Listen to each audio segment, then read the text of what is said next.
Well, let me introduce you to two really good friends. Marq Brown, I've known for a while, and Mark's an amazing guy. So I'll start it off with a little story. This is a few years ago. So a few years ago, we were hiking up a mountain in Utah, Snow Basin. And so it's 2.5 miles up. And it's myself, my wife, Mark, and probably, I don't know, maybe 7 or 8 other people. We get a mile and a half up this mountain, and lightning, like biblical lightning, is just shooting out of the sky out of nowhere. We're literally a mile and a half up the mountain, and we've got a mile to go to get to the summit. So we see this little utility shed, and about 8 or 9 of us cram into this utility shed, and we're like, okay, what are our options?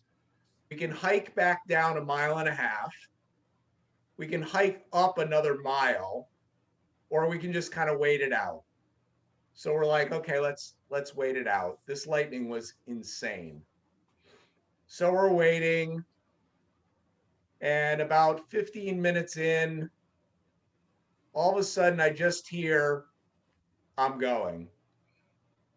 And Mark walks out the door, and all of us, nobody said a word. Everybody just walked out and followed Mark. So I think leadership, sometimes it's that quiet leadership. That's all he said. I'm going. We all followed him. We hiked up another mile. We did not get struck by lightning, but it was a very cool experience, and it really highlighted to me kind of what a leader is like. And Mark is that. He was a star linebacker for Auburn, played for the New York Jets, and now is a trainer and works with people like Jesse Itzler.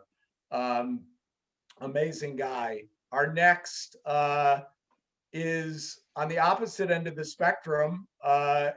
This is his going into his second year in the NFL. Jack Driscoll. Jack and I actually, fun fact, have something in common. We both won state championships for the same football team. The only difference, I was a senior citizen when he was a freshman.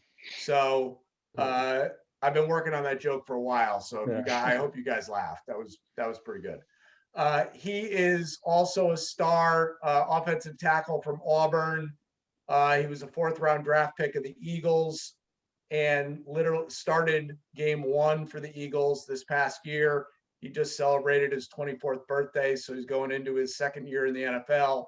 So we're really excited to have Mark and Jack with us today. And now I'm going to do something that I haven't had the privilege to do before.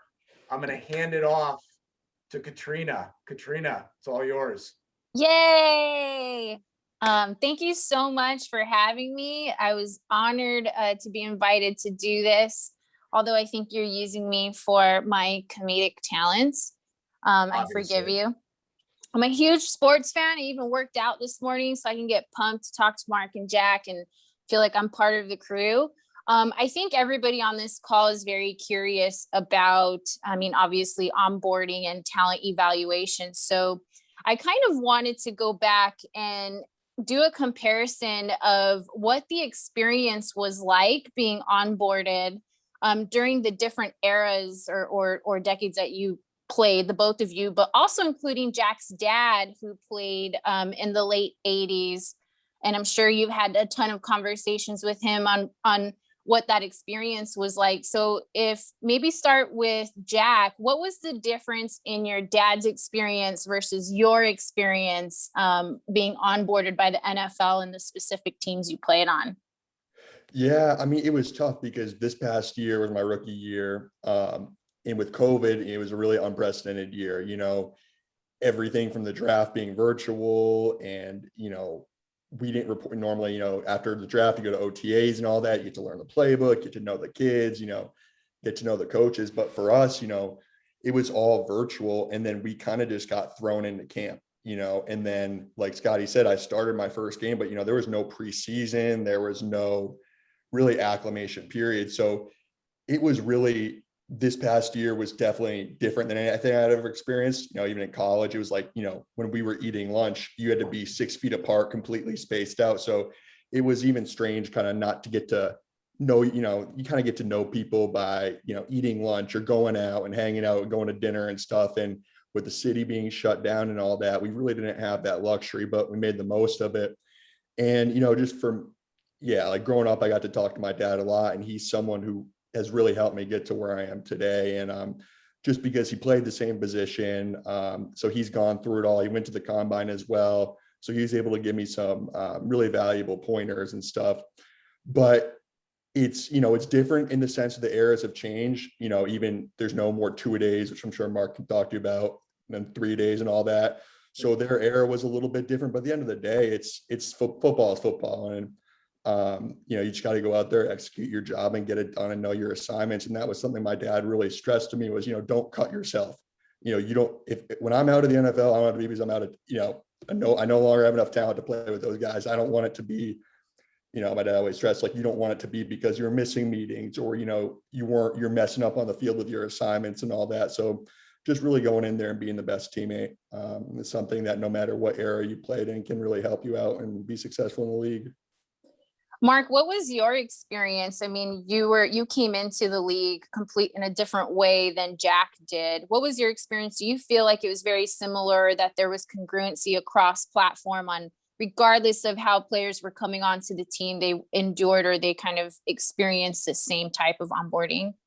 My experience was a little bit different. Obviously, like you just said, I think Jack, if I'm not mistaken, he was drafted in the 4th round, and I was undrafted. So it was a little bit different in that experience as far as, if you don't get drafted, you can choose the teams you get to go to.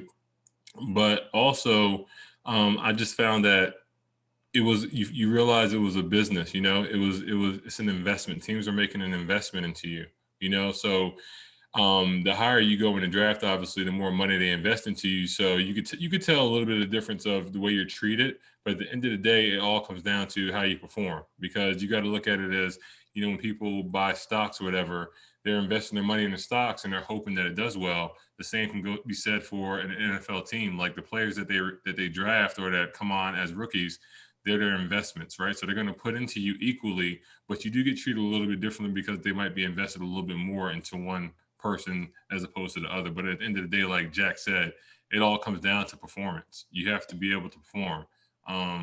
And the same values that Jack's dad talked about is like, you don't want to cut yourself. Jack, I want to ask a question. Jack, was your dad drafted? Yeah, so he was drafted back when there were like still 12 rounds in the draft. So he was drafted in like the 11th round. Okay, so I wanted to ask that because I heard you, saying like you had your dad, to kind of give you little pointers as it went along, and that's really, really important, because myself personally, I didn't have that. I didn't have anybody to lean back onto as far as like, you got to be to meetings on time. You got to, even look how you showed up today. You showed up with a collared shirt. Like that's the way you show up speaks volume about who you are. And I think that'll go a long way for your career to last a lot longer, because some kids don't have that advantage. And I think that just hearing your story, that really resonated with me as far as like, having that person that you trust your dad, you trust what he's going to tell you is the right thing, and have somebody you trust in your corner to give you advice. That's a really big help. So I just wanted to point that out really quick. Yeah, no, thank you. I mean, and that kind of gives me some ideas around the onboarding experience within organizations and companies. I mean, I talk to companies every single day and trying to get this information from them. And, in a lot of cases, it's just they fill out the required paperwork and then they're shoved off into their department with whoever's going to be supervising them.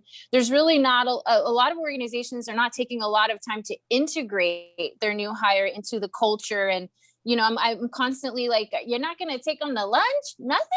Like, you're not going to provide them with that person of trust. Jack had his father, Mark, you didn't have anybody. And then Jack also touched on the point of how it was so different last year because you weren't having lunch with your teammates and you really weren't having those people that you could trust. How important, and in both of your experience, is it to have your crew and have a clique or have a couple of people, maybe even more seasoned players on the teams to trust and be able to confide in, kind of like a big brother situation. Would you say that that should apply in organizations as well? I'll start this off, Jack, but I could say that I think the biggest difference, as you just pointed out when you were talking about, is that the NFL actually takes time to invest in you. As far as like corporate world, I haven't had a corporate job, but I can imagine, you get a low level corporate job and there's nothing like, if you don't pour into your employees, then you're not going to get a reward from that employee. It's like planting a flower, or watering a flower, watering a plant. You got to put something into it. And a lot of the successful companies that I've seen, as far as Apple or as far as Nike, you look at their like campuses, like Nike's campus up in Oregon. If you see it online, they have like a huge slide that comes down onto the campus. So that's one of the things they make it exciting for people to come to work. It's the different work experiences. So companies that think outside the box, that that pour into their new hires, they're going to be a lot more successful than the companies that don't pour into their new clients, into their new employees, like the NFL does. NFL pours everything they can into you, and then eventually, some of you guys might know, an NFL career only lasts 3 years. After 3 years, if that investment has to come to fruition, then you don't make it. So I think the biggest difference for successful companies is that if you pour into your client, into your employees, and you're gonna reap the benefits. You're gonna pour into somebody more, and you're gonna get reward back. So I would just say that anybody that is in the business world, and you're not in the company that doesn't do that, that's a big handicap. So if you're part of a company that does pour into you, you're one step ahead of the game. Yeah, and kind of like what Mark said, and I was blessed with the Philadelphia Eagles. We have a lot of great veterans players, and guys who have been around a long time. So, once you kind of prove yourself, you show up to work every day, those guys will kind of take you under their wing and really help you out. And that's something that I really think has helped me right now and will help me going forward, is having a mentor that I can go to and just say, hey, how do you handle this? What did you do? For example, taking care of your body, because the way I look at it, like, the Eagles are investing in me, but I need to invest in my body because that's my job, being out there, being healthy, being in peak performance. And it's hard. Like when you're a rookie, you might think you're doing the right things, or, hey, I did this in college and it worked, but the NFL is a whole new game.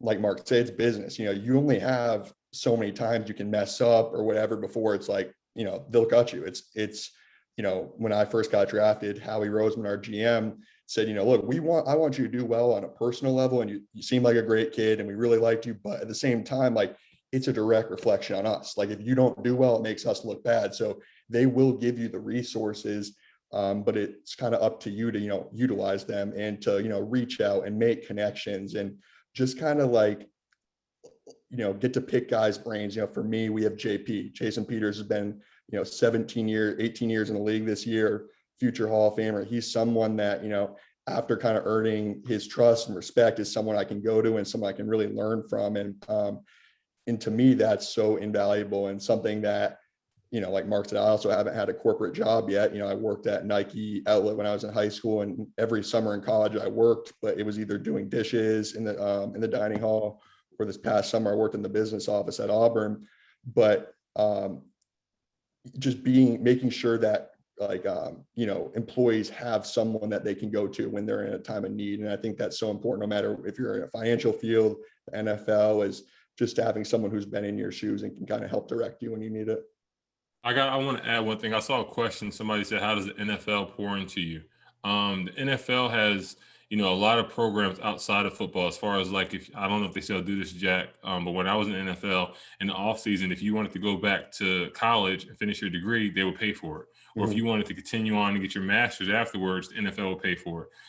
Or they have programs that, you can find out your passion and what you want to do after football, whether that's in the media, whether that's in being a part of an organization in the front office. So I just wanted to answer that when somebody said, how does the NFL pour into you? Yeah, I mean, it's funny that you both say, I've never had a corporate job. You've had one of the biggest corporate jobs in the entire world. I mean, you're on the stage, and I love that you touch about this whole human aspect, where these philosophies started to develop over the last couple of decades of, you can't leave your personal things at home, and you can't talk about certain politics and these certain topics that are completely they're in the handbook at this point that you can't even talk about them. And I think that we do ourselves a disservice because we're not really getting to know the whole humans in our organization. And so I've done so much studying on Phil Jackson. He's like, I've one of my favorite people in the entire world. I've read all the books and I figured out how he coached, and that's really was the premise behind Game Day HR for me.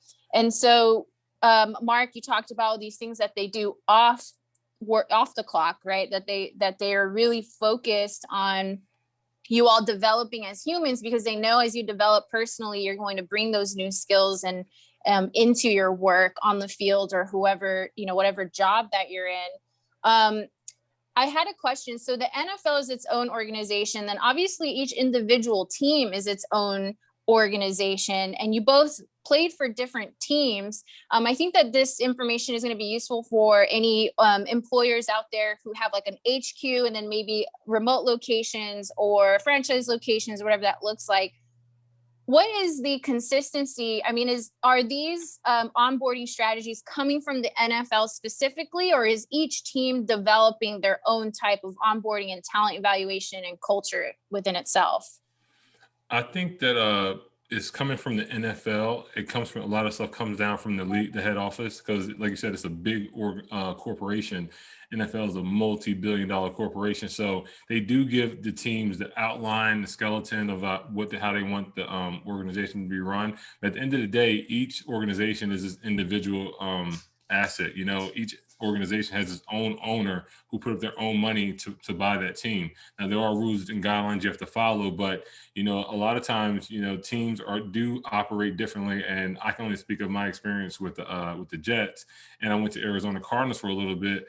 The difference between those two teams, it wasn't much, but it was subtle differences, but it wasn't much. So the NFL does put a big emphasis on everybody kind of doing the same routine.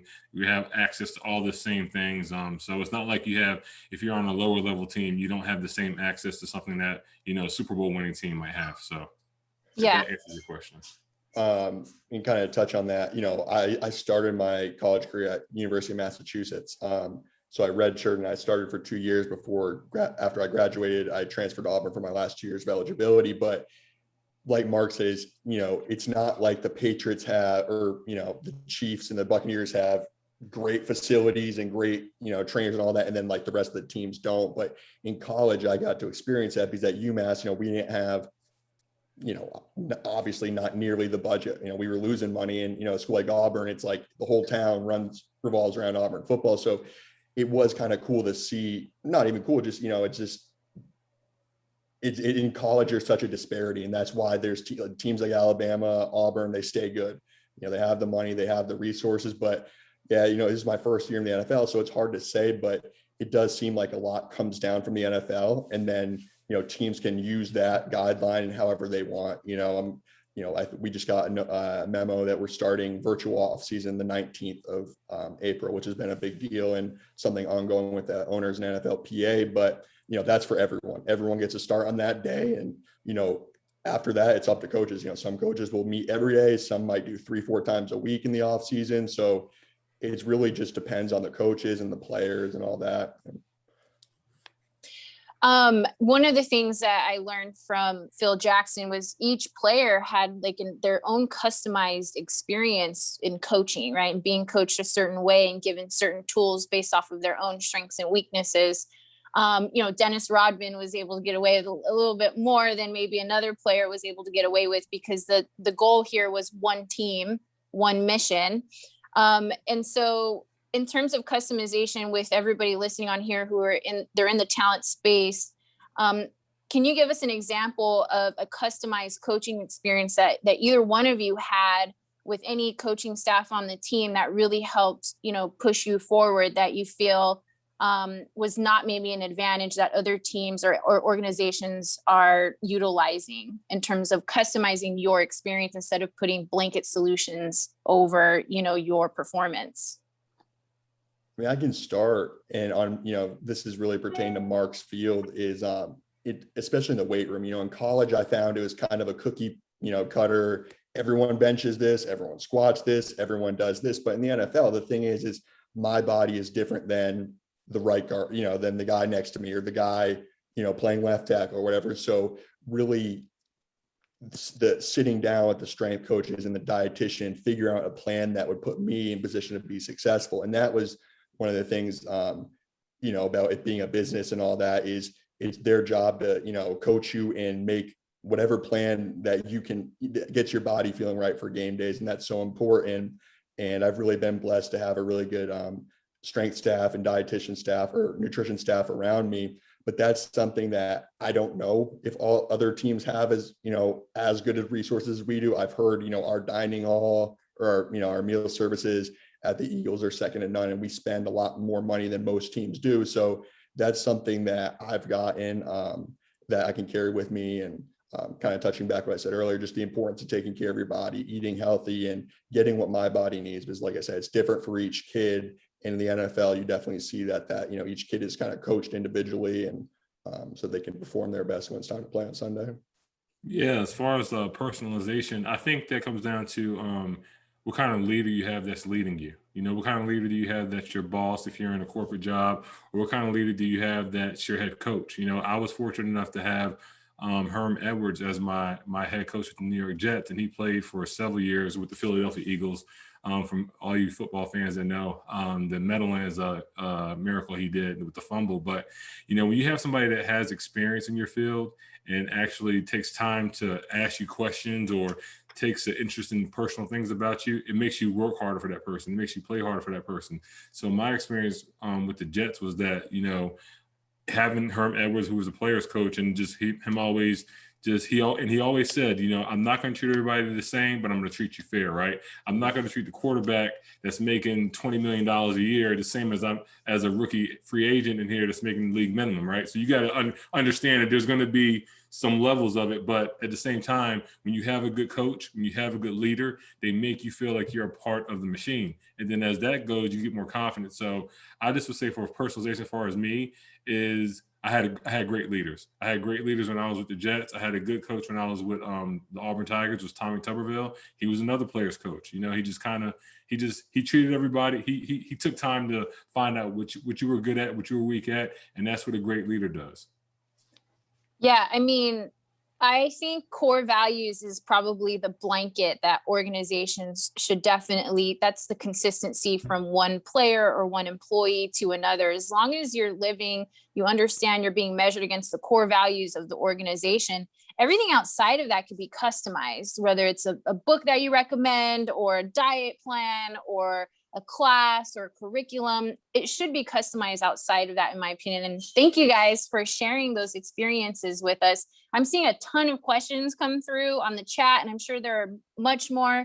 We're about halfway through. So Scott, I'm going to let you take it away with Q&A. Fantastic. You guys, really, really great stuff. And Katrina, thank you very much. Now, I don't know if I'm ever moderating again. That was way better than anything that I do. So thank you very much. So our first question is from Tampa, Florida, a massive, massive Eagles fan, Jason. Yes, thank you. But keep in mind, Mark, my wife's side of the family are all Jets fans. So I still, bleed green both ways. But it was a little more specific to Jack because not only my affiliation, but being close with the team. So Jack, you dealt with not only COVID, but you dealt with a major quarterback investment, right? That didn't go very well with a changeover there and Hurts replacing Wentz. And then also now the coach that you came in for being replaced. So for me, just from an internal, culture, we're talking about, how employees are treated. I'd love just your insights there of kind of that whirlwind. And, again, it's your first year, so you not only dealt with COVID, but all those other things. But what did you see there, I guess, from communication, from the culture side, and what you saw from, vets and new folks alike, if you don't mind sharing? Yeah, no, it was definitely something. As if anyone who's watched SportsCenter has seen, that has been a huge controversy all year. And but just, both of them are great guys. And, one thing when I tore my MCL against the Saints, Carson, I had to get surgery. No one really knew I got hurt because I had torn it in the first quarter and played the rest of the game. And he was the first, I don't even know how he knew, but he was the first one to text me after surgery, a couple of days later. And he's a great guy. And I hope, I wish him the best in Indianapolis. But it's hard. And that's what I said earlier. Like Marq started off by saying it's a business, is like, they just signed him for however many $1 million, but he's already gone. There's not much time in the NFL for like development or whatever. If you can't come in and produce right away, I mean, the way I think about it is there are 305 people in the world right now who can play off, who are offensive linemen in the NFL. Granted, like it's about 7 or 8 per 32-man roster, but every day someone is trying to take my job. There's only 305, and every day I'm trying to take someone else's job. So back to kind of what you asked, whether it was Jalen or Carson out there, it really didn't matter to me. I mean, they both do stuff differently. Jalen having the ability to run and all that creates a lot of opportunities for us as an offense, but I need to go out there and play my best regardless, because it's going on tape for the Eagles and the whole world to see. So it doesn't matter if I'm happy about the situation, not happy, if I think someone should be playing over someone else. That's really not, that's above my pay grade. My job is to go out there and execute, and regardless. But it was definitely something that I think by the end of the year, obviously it was apparent there was a rift, but I'm really happy with Jalen, and I think he's going to bring us, we have a bright future with him. Awesome. Thank Fantastic. We are going to Pennsylvania. Tyler, you're up.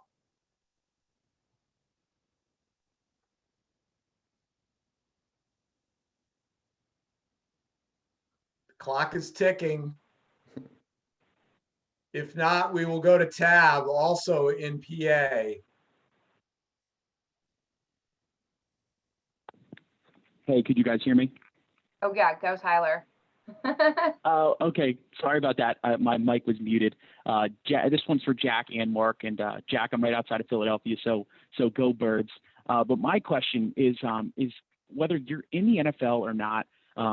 There's going to be times when obviously we have a boss, a coach, a direct leader who does lead the organization. Now, I know that you obviously had to go through that with from Doug to Nick being your coach now.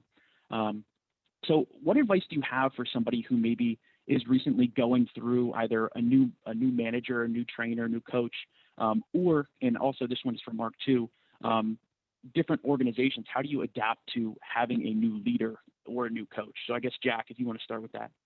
Yeah, and that's something, growing up playing sports and, playing at a school like Auburn and starting at UMass, I've had so many different, whether it be new strength coaches every year, new, position coaches. And I always just find I do best when I just take time to get to know that person and understand, who's coaching me and, what are their values. If I can relate to that person and they can kind of see, me more than just a football player, and know me as a person, it just helps, build that trust and that connection. And it's something that's difficult because I can imagine the corporate world, you get used to a boss, things are done one way. And then if you have someone new come in, it's obviously they can do whatever they want. And that is kind of what's nice, and what me and Marq have touched on earlier about, a lot comes from the NFL down. So there's not really that disconnect and all that, but it'll be interesting this year and see what Coach Sirianni does different than Coach Peterson. There might be things I like more, there might be things I like less, but it goes back to, at the end of the day, Howie Roseman and Mr. Lurie are employing me to go and perform my best, no matter if it's Coach Peterson, Coach Sirianni, or whoever's at the helm. So just say, keep your head down and keep grinding. Even if it's a boss that you might not like, it just still, it's not going to be the last boss you have, and you just got to keep fighting and try to stick out. And that's a piece of advice that one of the vets gave me on the first day. Just said, like, every day you leave, you want to have someone, higher up leave an impression of something you did, or have them leave and be impressed. Maybe it was showing up early or doing extra work or whatever, but just something that makes you stick out from the rest of the people. Yeah, and to kind of piggyback off of that, like, basically I would just say is set your standards high. Your standard is your standard, like, right? Your standard's going to be, if your standard's high, your standard's going to be high, whether you're coached by a good coach, whether you're coached by a bad coach, where you have a good boss, or you have a bad boss. Now, whether your situation is kind of negative and toxic, that might affect your work performance, but still, if you set your standard high, you're gonna be a lot more successful, right? I'm talking about what Jack was saying, like he has to do his job regardless who's at quarterback, right? So when you're in the NFL, and the same can be said for the corporate world, we're a pod, you're an individual pod of a major ecosystem, right? So you want to make sure your pod is being plentiful and being fruitful and being productive so you can continue to be a positive part of that ecosystem, right? So I would just say, as long as you keep your standard high, yeah, it's going to be hard sometimes to work for somebody that you don't like, but just keeping your standard high is the main thing. Because if your standard's high and your standard stays consistent, my buddy that was a former Navy SEAL, Chad Wright, always says, the standard is the standard, right? If your standard's high, you're going to perform well. So just keeping your standards high would be the best thing I would say. Don't negotiate your goals, right? Mm-hmm. Mark does not negotiate his No, goals. I know, I no. can tell you that much. No, not at all.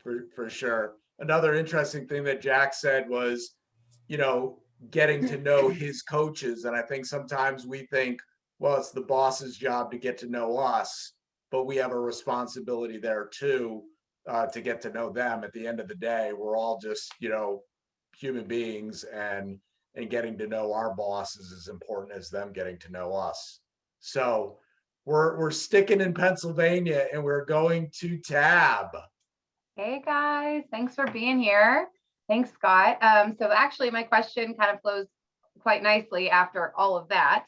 And I'm going to kind of skip the first part that what I asked. And really my question is, like, what do you do to be accountable? And that goes back, Mark, to what you're saying about always have that high standard. That's like your own benchmark, regardless of what other people are doing to measure you. Like, you're always going to have your own thing. So what do y'all do to take accountability, to make sure that you're learning the things that you don't know, to make sure that you're being supportive, and that, you're supporting your own personal brand as well in the NFL and a part of that bigger ecosystem. So that's kind of like what I'm wondering about, is the accountability that you personally take to make sure that you're, always exceeding.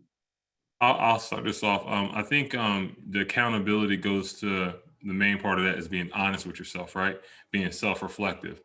Jack can attest to this, is like, if Jack doesn't have a good game, he has to be honest with himself. Like, I didn't have a good game. I didn't make that block. You can't sugarcoat it. So I think just being honest with yourself and having that humanity, that inside of yourself to be that humbleness to, say I didn't do something well. And to not only say I didn't do something well, but how can I correct it, right? So to always hold yourself accountable, you got to be honest. You have to be self-reflecting, right? And you got to be positive. You got to know that, if I didn't do something well, it's not that I can't do it. It's that I didn't do it well then, but eventually I'm going to get it right. So I think just being honest and holding yourself is a good thing, to holding yourself accountable.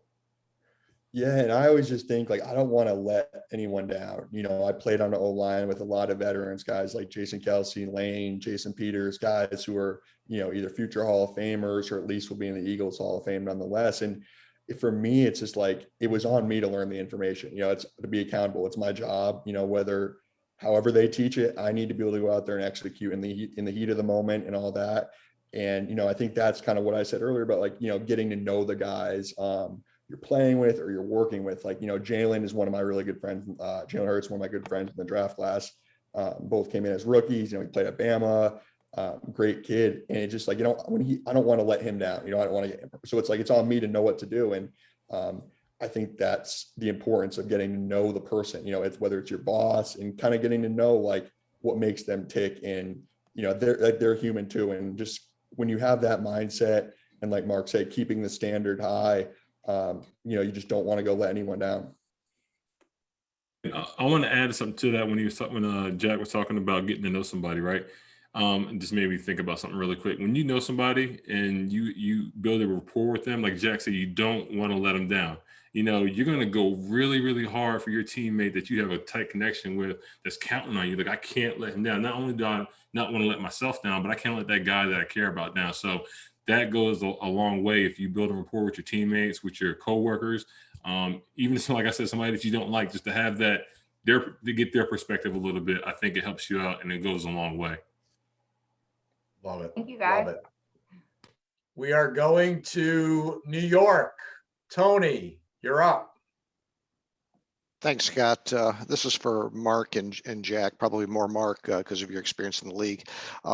What do different teams in the NFL do to attract free agent talent that differentiates them from the other teams, other than cash and in the midst of potential Super Bowl rings? What do they do that can kind of translate to business in that respect? I would say, every organization has a reputation, right? Each organization has a specific reputation among players. So if your players on your team don't have a good a lot of good things to say about you, it's going to go around the players in the NFL. So when it comes with the free agency, big time players are not going to want to come there, right? So a lot of the things, I'll use the Patriots for example. A lot of things have been said that the Patriots don't really pay players a lot. They don't pay players like other NFL teams. So certain players are going to shy away from that. So I think the biggest thing is the culture that you have around your team. And it could be the same can be said for a business organization, the culture you have around your organization, because your biggest cheerleaders are going to be people that work for you, the people that are going to talk to their friends about, or their other business associates about their job or the company they work for. So I think the more you have, the culture is really good. That's really important as far as like what will separate companies and businesses from other companies. How much recruiting actually goes into that? Is that something that's commonplace or not? I apologize. I can't really speak to it specifically because I was never really a high talented, free agent that got paid millions of dollars. I think Jack can speak to it a little bit more as far as his being drafted, because the difference in being drafted and undrafted, like I said in the beginning, is when you're drafted, there's more money and there's more expectation going into you. So I think Jack could probably speak to that a little bit more. And even though he's early in his career, he's had that experience of being a priority person as far as a prospect. Thank you. And also just having a lot of friends, whether they're from Auburn or the Eagles who were undrafted, and just kind of talking to them and hearing their experiences. You want to go where there's an opportunity. Sometimes they do say it's better to be an undrafted than be drafted late. If you're a 7th round pick, you're not like a lock to make the roster, as maybe you're a practice squad guy. And if you get drafted in a situation where there's they have 10 great O linemen, then you're kind of like fighting an uphill battle. But if you're a free agent, you get that luxury of kind of assessing the situation. Okay, what team doesn't have the best O line?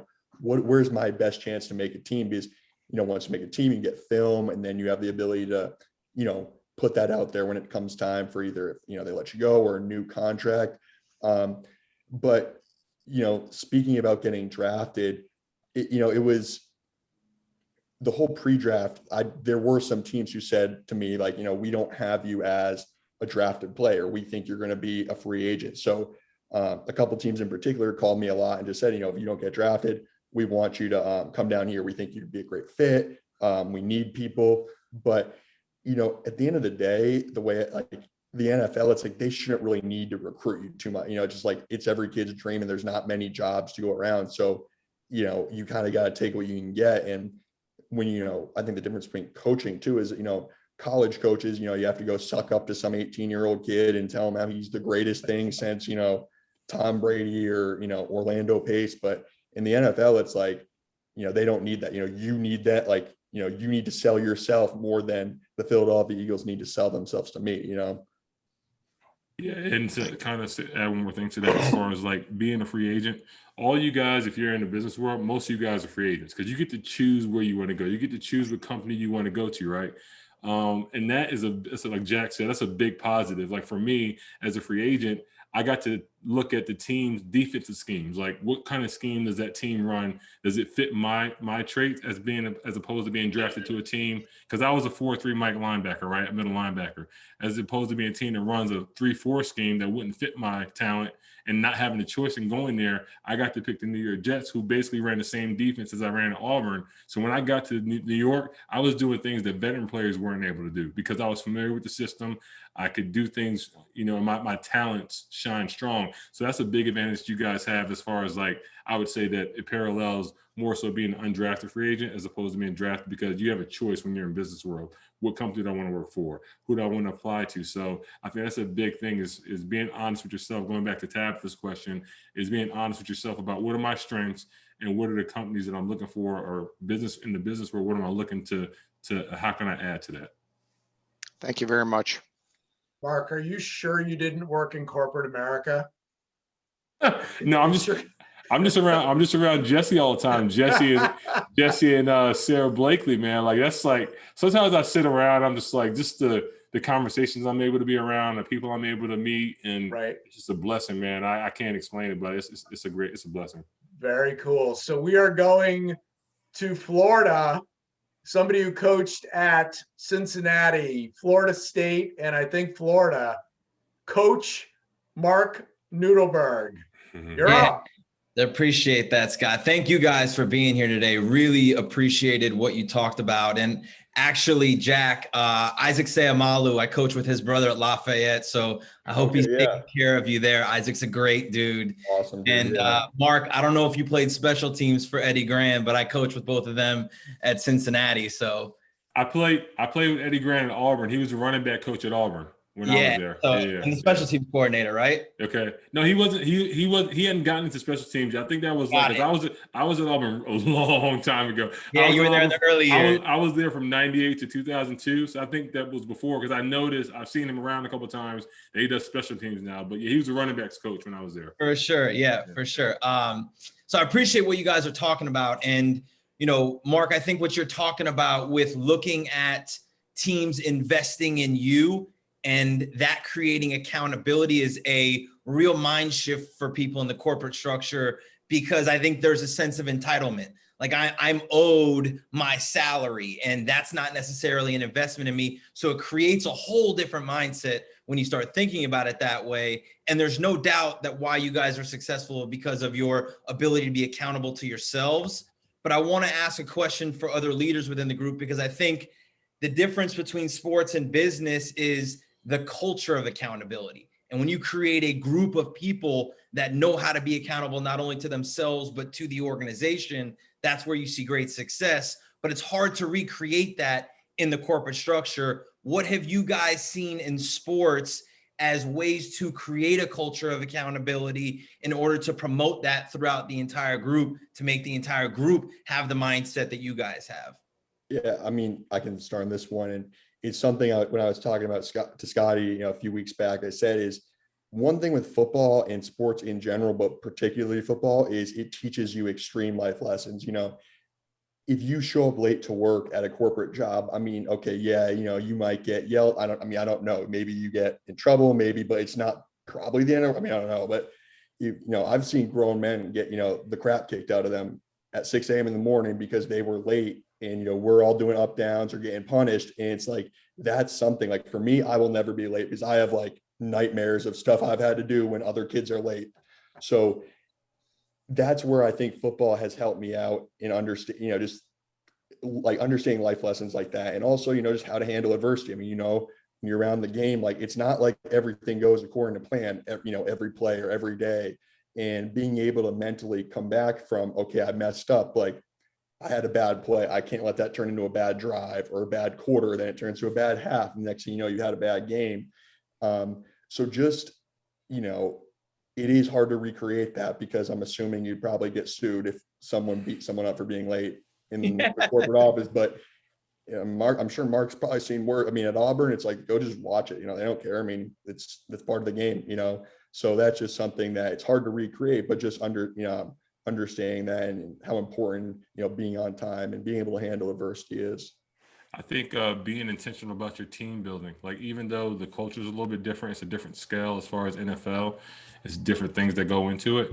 But if you are intentional about your team building, things outside of the workplace, then I think it translates more because then you're able to recreate that team atmosphere, that competitive atmosphere, that atmosphere where you're counting on each other, right? So I think, you know, if you do things like, you know, once every quarter or even once a year, a team retreat, as far as like getting away and just having that time to bond with each other, it's gonna show, and it's gonna help to recreate that environment, and it's gonna roll over into your into the corporate world.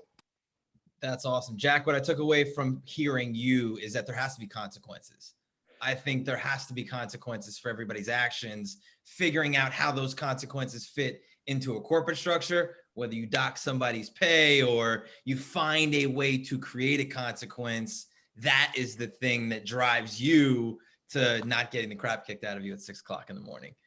Yeah, no doubt. It's extremely important. Something that, people spend, coaches or spend decades trying to build a culture at a program. And I go look at last night, Baylor, that was like one of the worst programs when that coach took the job back in 2003. But, it just over time, and that's it's a process. It's not, I think so many people today want results like instantly. It has to be done now, but it's like, that's something people, it takes years and years and years to build. And, but once you have it in place, look at the Patriots, the run they went on, and some of the great dynasties, it will just yield championships and yield success and just keep feeding itself. Is it totally out of line to reference the culture at Alabama in this conversation? No, I have friends at Alabama. I'm from Connecticut too, so I don't really, Yeah, and you were a grad transfer, so you're not that bought into it. Yeah. But I mean, Coach Saban, I mean, the move that I would, people can say what they want about him, but that guy took in the national championship situation, pulled his Jalen, one of my friends, his starting quarterback for a true freshman. And that's something that not many people would do. That is an extremely risky, it could divide the team, a lot could go wrong, but that's just when you're a great leader and you have confidence, you can just do those things. And Thank you guys so much. Awesome. We are going to Boston to Robert. Hey, thank you, Scott. You guys touched on it a little bit with some of the other answers you had, but going back to, and probably more for you, Mark, because Jack, you had a little different year in your rookie year with COVID really being segregated.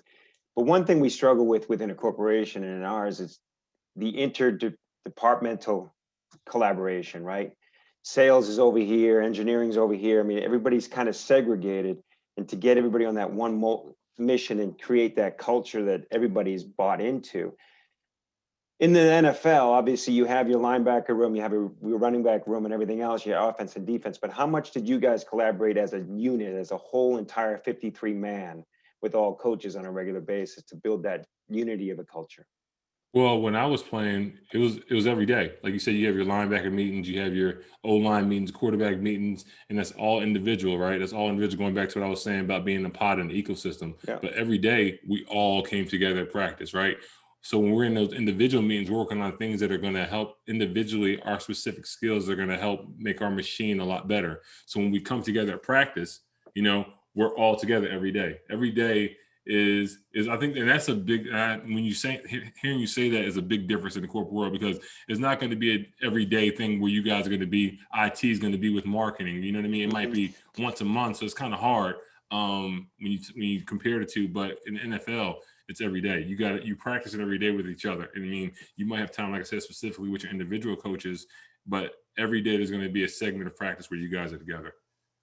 But what did you learn there that maybe you could transfer into a corporate setting to bring a little bit, like you say, it won't be every day or even every week, but just to know that, even though I'm not seeing my coworkers every day in the different departments that they're in, but just knowing that we're depending on each other without even knowing that we're depending on each other, right? So just always having that accountability with Tabitha was bringing up is just constantly reminding yourself. And that's something you have to build within yourself personally. I think even more so in the corporate world, because like I said, you're not with everybody every day. So you're not going to have that, your peers kind of keeping you in line, keeping you in check, So I think having that accountability and knowing that I'm doing this for the greater good, right? I'm doing this for the greater good. And then eventually once a quarter, once a month, however long, so often you guys get together with the corporate, you can kind of see it physically. Okay, what I'm doing matters. What I'm doing means something. Mm-hmm.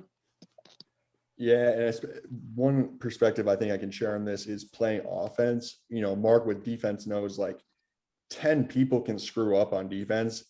And if Mark's in the right place and makes the play, it doesn't really matter. It does in a sense, but one player can make a play. On offense, it's like the O-line can go block everyone, but if the receiver doesn't block, or then the play's dead. Or if one guy screws up an assignment, the whole play is busted. So for offense, we spent a lot of time, our blitz meetings were with the quarterbacks, the running backs, we sat in meetings with offense. And also, we had team meetings every day. I missed, in the middle of COVID, we also had a lot this summer with, the racial tension in this country. And that was something we had a lot of meetings with, our team, and just talked, guys, open forum, and could just talk about where they were coming from.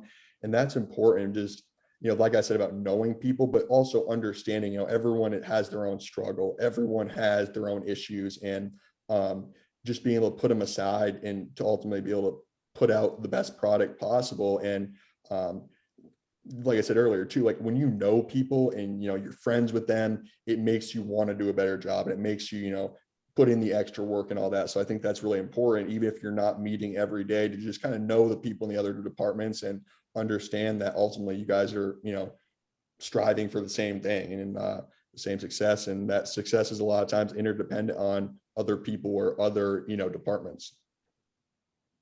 Fantastic. We're running out of time, but we've got 2 more questions. Hopefully we can get them both in. We're going to go to Ottawa, Canada. Michaela. Awesome. Thanks. I'll try to keep this quick, but so I know so little about sports, but like I know the value of the NFL and its multi-billion-dollar, entity. And how much do you think like you are coming in to this organization with so much buy-in from the time that you are a child, understanding what the opportunity you're given means, right? So what do you think an organization that's in a startup or is small can do to like create that value so people come in with that, personal high degree of accountability and that personal drive to deliver, versus like as a startup company, we have to like try to incite that all the time. What do you think? What do you think about that? Yeah, I can start. It's hard. One thing I have found is a lot of it though, it's on you. You have to have some level of ambition. If someone just wants to come in and do the bare minimum, that's all they've done for their whole life. Like you can motivate someone all they want. Like, you can bring the horse to the river, but it's at some point, they got to be willing to put in the work. And I would say that, my parents never once had to ask me to work out or told me, hey, it's noon on a Saturday, get your ass out of bed. Like I did all that stuff because I wanted to. And it's no different in corporate. Like you need to be willing to like put in the extra work. And I think that's when you know people and you have that passion. That's why I think it's so important to follow your passion. You'll be willing to put in that work and willing to, sacrifice, because Mark can tell you, I've sacrificed, all my summers in college. I haven't spent, Thanksgiving with my family in the past 5 years, or, Christmas, I've been in a hotel room with my team. But I want to do that. I'm okay with that. So I'm not going to complain. I'm not going to, it's the life I chose, and it's something that's hard to instill, but just to get people who are like-minded and who are ambitious and are, chasing the same goals as you, I think is important. I would say, obviously it's a little bit different scale, but incentivizing, right? And building incentives. Because when you have incentives, it's going to make you work harder. It's going to make you perform more. And I think the biggest thing with that in the startup world would be that would probably be my biggest thing in startup, is like incentivizing. Because in NFL, we're taught as a kid, if you make it to the NFL, you can change your life, you can change your family's lives, you can change, your grandkids' lives if you get to that level. If you're Carson Wentz and you're making $100 million. So that's an incentive, right? So you got to start thinking about what incentives can I give my new employees that are coming in to make them buy in, to help them see, okay, and maybe it's not something crazy that's going to have a negative impact on your company and affect your bottom line, but it's going to build that within your employee or whatever, to be more of the team, to help the company grow a little bit faster. And that could be where, if you're a startup, if you have, 3 or 4 people that you really trust, giving them a small percentage of the company. 2%, and then you have those 4 cornerstone foundation, then they have a really, really vested interest in making that company grow. Now, if you got an established company, obviously you can't do that with IBM. You can't give people percentages of the company, but I think the incentives are the really big thing that help companies build that culture. All right, last question, last man standing, Robert Anderson in New York. Yes, hey, man. I saw Robert with his hand up. I thought we weren't going to get to him. I'm glad we got to him. What's up, man? Happy to see you, my friend. Happy to see you, brother. Yeah. Happy to see you, man. I would love to hear you talk about offboarding and how the NFL can improve on how they're offboarding the athletes and bringing them into the real world while they're in. I know that they offer programs as you had spoken about, but I'd love to hear how the NFL can improve in offboarding. And Jack, I would love to hear what you would have told that young kid in UMass when he was unsure of what his future held, that he was going to be in the NFL. I would love to hear what the Jack in the NFL would have told the Jack down at UMass, and what type of conversations and how you would have helped him prepare. I'd love to hear that from you, Jack. But yeah, Mark, I would love to hear that. Ton of value Man. in everything that you've offered today. You've been awesome.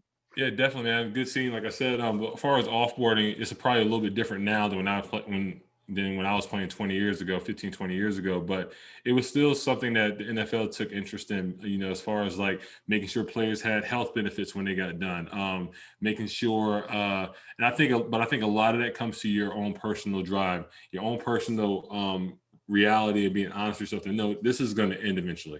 Eventually, this is going to stop. I'm not going to be making all this money. And I think the players that come to that realization sooner have a lot better success after they get out of the NFL, because once you realize this is not going to last long, these $1 million checks aren't going to be coming every year, then you start planning ahead. Okay, what's my passion besides football? But it can be something within football. But I think the offboarding process, the NFL does a great job. Their 401k is one of the most amazing 401ks. I know when I was playing, I think it was the NFL, for every dollar you put in, the NFL matched $2. So it might be different now, Jack, because I think the CBA changed. But like the offboarding, the NFL does a good job with it. Most of the NBA, NFL, all the major leagues, they take care of their players when they're done playing. So I think it comes to a personal thing. Like I have to realize, okay, like Jack said, I remember a coach telling me when I got drafted, hey, when I got brought to the Jets, hey, we want you to be here. We're lucky to have you, but I'm looking for your replacement, right? When somebody tells you they're looking for your replacement, you realize, hey, this is a short window. I got to maximize this. And I wish, to be honest with you, when I was talking about Jack, I would have had with Jack as far as his dad being able to kind of guide him a little bit, because I wasted some time figuring it out. But I think the personal accountability and knowing that, okay, it's on me to take advantage. Yeah, the NFL is giving me all these opportunities, all these programs, but it's on me to take advantage of those programs. So I think just having that personal accountability and taking advantage of all the things you have to take advantage of. Yeah, no, I definitely agree. I mean, Marq knows better than me because I, still in, but it does seem like they do a great job providing you with, whether it's going back to school or any of that stuff, they put you in a good position. But that was something I always kind of took with myself. I carried it when I started at UMass. It's crazy to look back at, how far ago that was and how long I've come and how much longer I still have to go. But just understanding it's day by day. You need to get better every day, and being honest with yourself at the end of the day. If you didn't do things well enough, like what could you do? And for me, I earned an MBA from Auburn when I grad transferred, and my thing was, like Marq said, is the NFL is not forever. You're one play away. You get injured or something happens and you're done. Like, it's important to have something to fall back on, and it's important to understand, like I said, the checks aren't coming forever, and you need to be able to use the resources you have while you're there, because we had someone come talk to us at Auburn who was a CEO of a big company in the South, and he says, like, you have more, right now in my life, I have more influence and being a part of the Eagles, but in a couple of years or however long it is when I'm not, it's hard to go back necessarily and use the resources. It's like once you're out of the league, they'll help you out, and the NFL does a great job, but you're not going to have that reach. And, people won't, not they don't be associated, but everyone wants to be with the players now. They want to know who's playing on the field and get to, know the person behind the helmet. So I think that's really important. And like I say, just when something bad happens, it's on the next day, and it's having a short memory. It's something that, people like David Goggins talk about is it's, right now, what is important.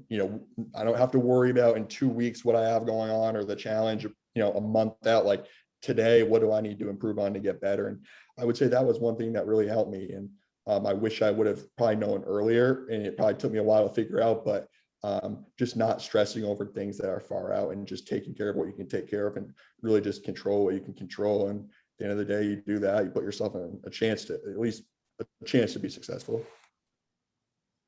This masterclass was on fire. You guys were unbelievable. Katrina, thank you very much for guiding us through the first half.